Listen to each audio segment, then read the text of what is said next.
I've been seeing all this. I've been seeing all this propaganda online about how, this propaganda online about Top 10 scary 3D platformers.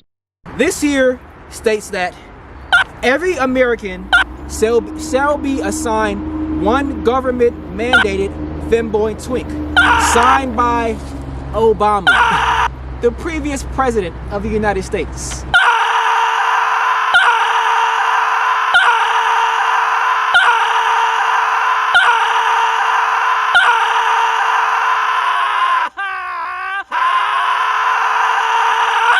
Mario 64, Hey, Luigi. Gears Top 10 scary 3D platformers. Yay, Luigi.